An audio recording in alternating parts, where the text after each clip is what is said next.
toi. Pour les coups de poing et leurs coups bas, j'ai pardonné 100 fois. Je suis d'ailleurs, je rêve d'un monde meilleur et juré. Je n'ai jamais volé, je n'ai jamais triché. Rien à me reprocher, je n'ai rien à cacher.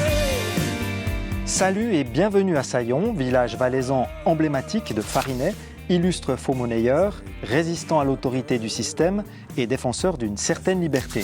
Salut à toi! Pour ce 4e épisode de notre série Oser l'impossible possible, nous avons choisi la Tour de Saillon, qui symbolise à merveille l'escape game, un jeu de groupe qui consiste à être enfermé dans une pièce où il faut trouver des indices et résoudre des énigmes dans un temps donné pour pouvoir en sortir. Après une émancipation pacifique du système par courrier officiel qui marque que le début du compte à rebours de cette méga partie d'escape game, Mahor, que t'inspire la chanson de Jean-Baptiste « Je n'ai jamais triché ». Eh bien, elle me rappelle complètement la vie comme je l'ai menée jusqu'à l'émancipation. C'est-à-dire que j'ai jamais pu tricher ni voler qui que ce soit ou quoi que ce soit. J'ai toujours tout payé, tout déclaré au centime près parce que ma philosophie, c'est vraiment l'honnêteté. Que je sais que si on vole, on envoie dans l'univers une énergie de vol et puis on se désaligne avec soi et après on peut récolter ce genre d'expérience. Et puis l'autre chose, comme il le chante dans la chanson, c'est que oui, j'ai aussi vécu le rejet, la mise à l'écart. Et la moquerie. La moquerie, oui, on s'est beaucoup moqué de moi. Et je n'en ai jamais voulu à qui que ce soit. Et puis, j'ai aussi, bien sûr, connu la peur. Et j'ai choisi, en fait, de lui laisser aucun pouvoir, de la regarder et puis d'avancer en confiance. Écrire au Conseil fédéral pour s'émanciper du système semble un jeu d'enfant par rapport à la suite. Et en fait, jusqu'où va cette démarche ? Eh bien, cette démarche, elle va jusqu'au bout. Ça va être très, très important de rester dans sa posture de détermination, de souveraineté, parce que l'étape suivante, ça va être d'informer les services des pseudo-sécurités, tels que les assurances, et le fisc aussi, de mon émancipation au système par refus de consentement à honorer leurs factures illégitimes. Donc ça va être aussi de rester confiant par rapport aux menaces. Eux, ils ont besoin de mon argent, donc ils vont tout faire pour obtenir mon consentement et ma soumission. Et j'entends par menaces les amendes, et après ça va être les menaces de poursuite, et allant jusqu'à la menace de prison. Ok, donc c'est une stratégie de peur en fait, pour obtenir l'obéissance. Oui, oui. Et dominer. Oui. Mahor, comment tenir ta posture innégociable quand le système utilise des intimidations en t'envoyant la police à la porte, par exemple, pour t'amener une facture qui était retournée à l'expéditeur suite à tout ce que tu avais mis en place pour l'émancipation? Contrairement à ce que chante Jean-Baptiste, la vie, pour moi, elle n'est pas un combat.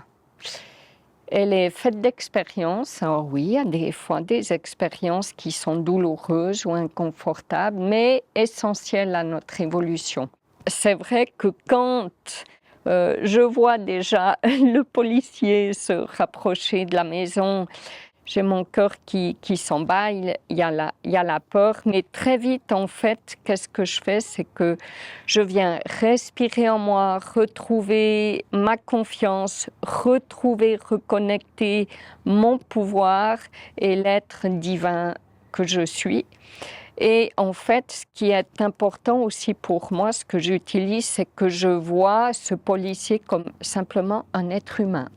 C'est ton frère, quoi. Ben oui, c'est Ton frère humain. Voilà, c'est un être humain qui a choisi une activité de policier. Alors, par rapport à ce qui vient amener, ben, je vais très rapidement lui dire que je me suis désidentifiée de façon légitime au nom de pion. Donc le nom de pion, c'est le nom que tu as reçu à la naissance, Voilà. même s'il t'a été donné avec amour par tes parents.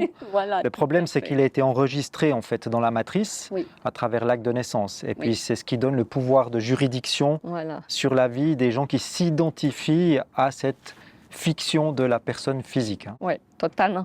D'où je trouve intéressant de s'attribuer un nom d'être souverain. La façon que je vais aussi accueillir, c'est le calme et puis éviter d'être dans le combat, dans la lutte, parce que si je suis dans l'agressivité, l'être dans son rôle de policier va se sentir agressé et puis ça part dans le combat, dans la lutte et dans l'impasse. Donc c'est rester vraiment en lien avec l'amour qui est en nous. Puis voir ça comme une expérience de, justement, d'affirmation de soi et de confiance en soi. C'est très inspirant ce qu'on entend là. On nous a toujours appris qu'il faut se battre contre quelque chose, se battre contre une maladie, se battre contre un souci avec un voisin. Et la bataille, ça fait quoi? Ça entretient cette énergie de lutte et on n'arrive jamais à la paix avec ça. Bon, alors puisque tu parles de paix, on va s'envoler un petit moment. Yes! Avec le drone Ouais. au-dessus de cette magnifique tour de Saillon. Et en même temps, comme à l'habitude qu'on a prise maintenant avec cette série, on va écouter attentivement les paroles de cette chanson « Je n'ai jamais triché ». À tout à l'heure. J'ai connu la peur, la solitude, la vraie. Quand j'ai ouvert grand mon cœur, au main qu'on me tendait, j'ai prié. Quand le diable me suivait pas à pas, j'ai pas douté de moi. Rien ne s'oublie, on n'y échappe pas. La vie est un combat. Tu viens d'ailleurs, je rêve d'un monde meilleur, mais j'irai. Je n'ai jamais volé, je n'ai jamais triché. Rien à me reprocher, je n'ai rien à cacher. Oh. Par rapport à la démarche que tu as faite, il y a une remarque qui revient très facilement où tu te fais traiter d'égoïste. Où vois-tu ta responsabilité collective à travers cette démarche? Eh bien, en fait, c'est vrai que j'entends tellement d'êtres humains se plaindre du système, dire en avoir ras-le-bol. Et pourtant, ils y restent dedans, sans rien faire. Pour certains par peur, d'autres par ignorance. Et Ou par confort, Voilà. pseudo-confort. Tout à fait, pour rester dans la cage dorée. Et en fait, comme dans tous les domaines, il y a toujours eu des pionniers. Il y a toujours eu des êtres humains qui ouvraient la voie.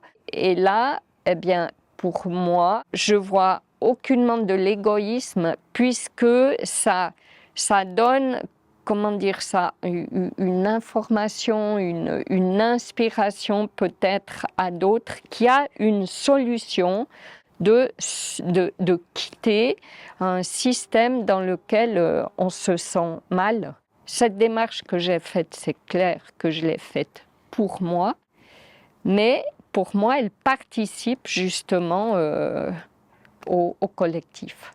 Et puis l'autre chose, c'est après quand quand on aspire à vivre en cohérence avec notre vérité, avec nos valeurs, eh bien, on va se mettre à choisir comment consommer, c'est-à-dire local, de saison, de culture biologique. En vrac. En vrac, oui, éviter tous ces emballages.